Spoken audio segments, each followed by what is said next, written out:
A është shpina jote thjesht e mërzitur, apo je ti që po e streson? Përshëndetje shok, shoqe, njerëz të mirë dhe të ngurtë si shpina pas një dite në zyrë. Unë jam Rita Sinani Halimi dhe jeni duke dëgjuar Fit Podcast, ku flasim për muskuj, lëvizje dhe pse ndonjëherë trupi na jep sinjale si të ishte në protest. Sot po flasim për dhimbjen e shpinës. Ajo dhimbje që vjen pa ftesë, rri më gjatë se duhet dhe spyet nëse ti ke ndonjë plan për fundjavë. Por prit, a e ke menduar ndonjëherë që ndoshta shpina jote s'është e lëndume, po thjesht e stresume?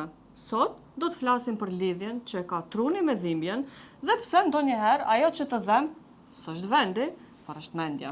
A e dini që 8 nga 10 njerëz do të kenë dhimbje shpine në një moment të jetës?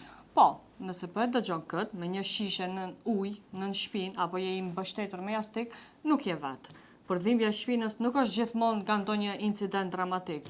Jo domosdoshmërisht ke ngrit ndonjë diçka objekt apo ke luajtur futboll si me 35 vjet. Shumicën e kohës as nuk e dina se pse ka dhimbje.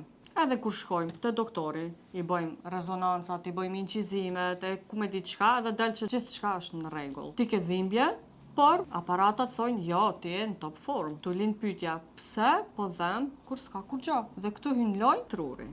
Truri është si ai shoku që gjithmonë dramatizon. O zot, mos e lëvrit atë muskull se mos po ndodh ndaj katastrofë.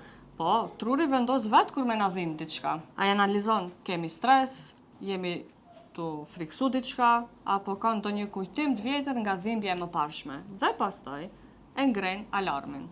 Ndonjëherë, edhe kur nuk ka asgjë të keqe, truri dërgon dhimbje si me paralajmëru.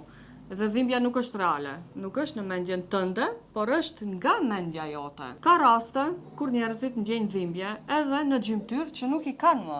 I quajmë dhimbje fantome.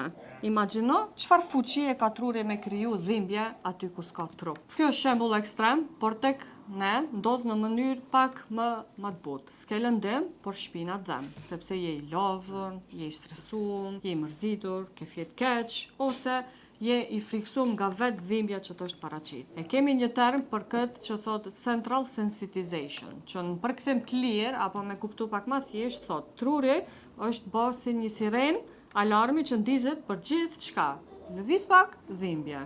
E bën një ushtrim, dhimbje. Nuk bën kur gjë, prap dhem. Trupi në fakt është mirë, po komplet sistemi është në panik. E tash, shumë njerëz po mendojnë që fizioterapia është pak masazh, pak zgjatje, pak elektroda mi vënu që me ta nal dhimbjen. Jo. Fizioterapia e mirë nuk shëron vetëm trupin, por shëron edhe mendjen që është e lodhur duke e përtyp dhe duke e shtyp dhimbjen. Ne përdorim një qasje që quhet biopsikosociale, që në përkthim popullor do të thotë nuk e shohim pacientin si një kock apo si një muskull apo si një asht, po e shohim pacientin në tërësi. Do të thotë, flasim me pacientin, e edukojmë se si duhet të qëndron e kështu me radhë. I mësojmë që dhimbja s'do të thotë katastrofë, nuk është katastrofale. Bëjmë lëvizje të sigurta që trupi me fitu apo me rifitu besimin. Dhe nganjëherë i ndihmojmë edhe me relaksim, me frymarrje, me muzikë, me qetësi, se edhe ajo është pjesë e terapisë. Qëllimi jonë është që trupi edhe truri të pajtohen njëra me tjetrën dhe mos të luftojnë njëra me tjetrën. Pra, nëse po më dëgjon me një shishe ujë të ngrohtë në shpinë dhe ke mendu po kjo jam unë ose unë jam ky, di që ka shpresë. Shpina jote nuk është e prishur, thjesht është e lodhur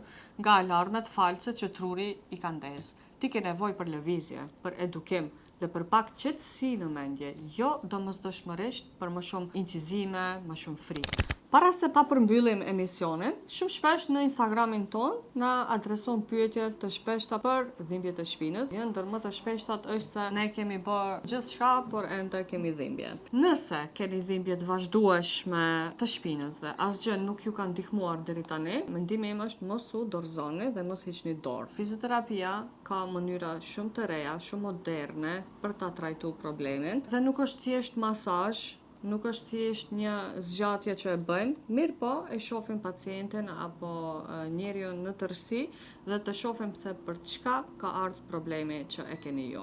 Kështu që mos u dorëzoni.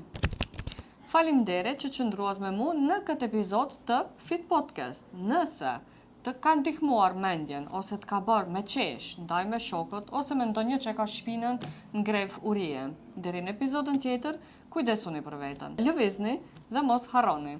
Shpina nuk është e dobët, trupi juaj është i fortë. Ju veç duhet me ja kujtu.